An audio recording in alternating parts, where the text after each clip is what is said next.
Bonjour à tous. Dans cette vidéo, j'aimerais réfléchir avec vous sur un des termes fondamentaux de la sociologie de Bourdieu, à savoir le capital. Dans un premier temps, on pourrait dire que le capital est synonyme d'argent, mais il ne faut surtout pas oublier que c'est un mot polysémique qui a plusieurs sens. Ça nous renvoie à l'étymologie euh, du mot qui est caput, qui signifie la tête. Caput, c'est la tête. Ce qui donnera par exemple le capitaine, qui est la tête du navire, le chef qui commande. Donc la tête, le capitaine, le caput, c'est celui qui décide, celui qui est en haut, alors que les autres sont en bas, celui qui est au-dessus des autres. Les autres sont en dessous, en bas et obéissent. Donc il y a qui est la tête, qui réfléchit, qui raisonne, qui décide, et les autres ne sont que des membres passifs, un corps passif et obéissant. Donc le terme de caput, de tête, nous renvoie à cette idée biologique, organique, donc d'un organisme biologique individuel avec une tête et un corps. Et cela, en réalité, cache toute une métaphysique, toute une idéologie.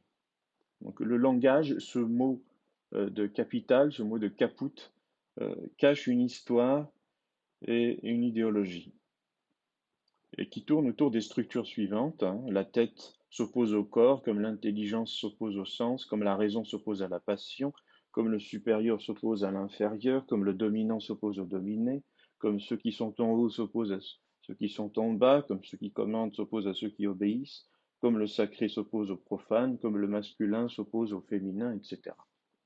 Et ça cache une division qui est sociale, hein, et en même temps mentale encore plus profonde, celle qui est entre les riches et les pauvres. Alors les riches sont toujours en haut, hein, ils commandent, ils gèrent les États, les entreprises, et les pauvres sont toujours en bas, obéissent et exécutent. Bien sûr, les riches sont toujours cultivés, diplômés, sortent des grandes écoles bourgeoises, et le bon petit peuple est inculte et doit obéir évidemment aux dominants. Donc ça renvoie à cette idée, donc cette opposition structurale, cette structure fondamentale bourgeois-populaire. Donc dominant, dominé, supérieur, inférieur. J'ai mis ici une citation de Nietzsche, l'esprit est une partie du corps. Cette citation pourrait nous aider à remettre en cause justement cette hiérarchie entre l'esprit et le corps, entre l'intelligence et la passion.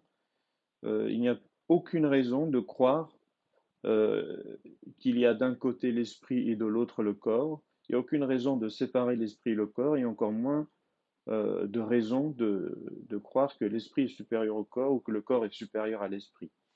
Ce qui serait intéressant, c'est de penser au-delà de cette opposition. En fait, ce qui serait intéressant, c'est de faire exploser ce type d'opposition. Autre sens. Donc, ceux qui ont du capital sont à la tête de l'État, des entreprises, des médias, des partis politiques, des syndicats, des universités, des associations. Et ceux qui n'ont pas de capital, et plus particulièrement du capital économique et culturel, constitueraient donc les membres passifs, le corps passif de la société qui obéit, sont commandés et subit les décisions des dominants. On a toujours cette métaphore donc organique, biologique, d'une tête et d'un corps, d'une tête qui pense et réfléchit et d'un corps qui exécute sans réflexion. Le mot capital peut nous renvoyer à un autre sens. Par exemple, la peine capitale, la peine de mort, l'exécution capitale qui coûte la tête. On retrouve toujours cette étymologie, caput, la tête.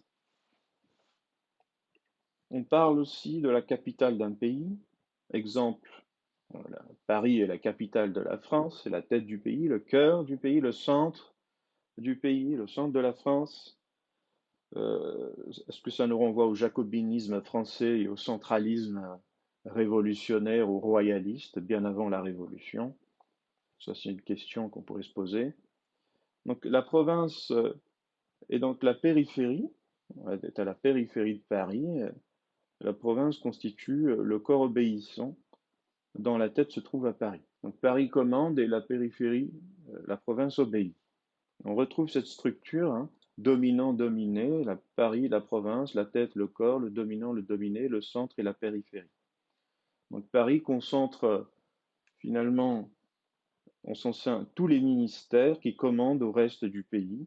Elle concentre aussi en son sein toutes les entreprises, les masses médias, etc. Donc la capitale, c'est l'endroit où se concentrent tous les capitaux, tous les pouvoirs politiques, économiques, médiatiques.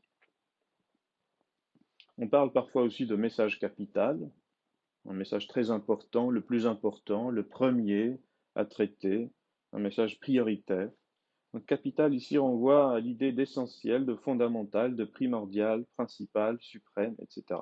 Le contraire, ce serait l'accessoire, le secondaire, l'insignifiant, sans importance. Une question qu'on pourrait se poser, c'est est-ce que ceux qui ont du capital sont importants et est-ce que ceux qui n'ont pas de capital sont insignifiants? En gros, est-ce que les riches cultivés sont importants et est-ce que ceux qui ne sont pas très riches et qui ne sont pas très cultivés sont insignifiants? C'est ce qu'on pourrait appeler tout simplement le racisme ou le mépris de classe. On ne peut pas parler de capital sans parler de capitalisme, qui est un système économique fondé sur la propriété privée, sur la recherche du profit et la concurrence. Enfin, ça, c'est la théorie. Mais dans la réalité, c'est plutôt le monopole de certaines grandes multinationales. Donc, et la question qu'on peut se poser, c'est est-ce que le capitalisme admet la guerre de tous contre tous, donc de tous les individus contre tous les autres individus, ou est-ce qu'il est le siège plutôt d'une lutte de classe des riches contre les pauvres? Et pour comprendre le capitalisme, on ne peut pas faire l'économie de la lecture du Capital de Karl Marx, il me semble. Pour Pierre Bourdieu, enfin, il y a plusieurs types de capitaux. Il n'y a pas que l'argent, il n'y a pas que le capital économique. D'accord?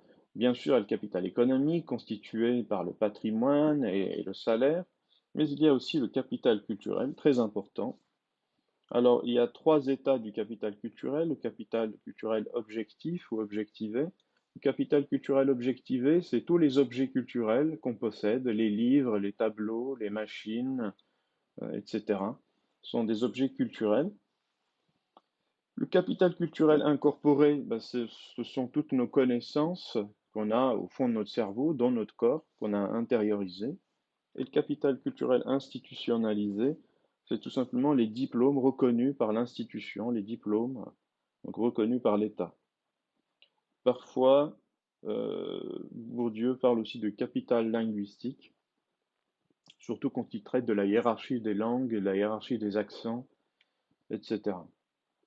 Le capital linguistique renvoie lui-même au capital, c'est un sous-capital du capital culturel.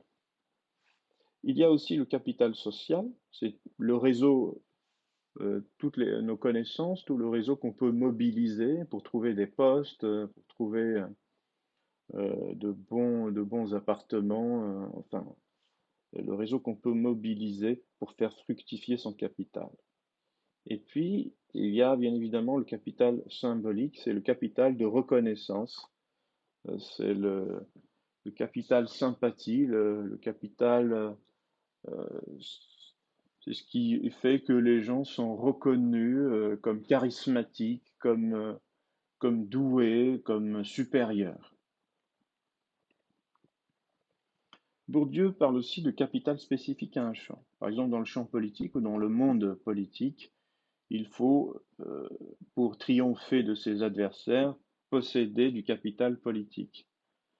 Dans le champ médiatique, il faut évidemment avoir du capital médiatique. Dans le champ philosophique, avoir du capital philosophique.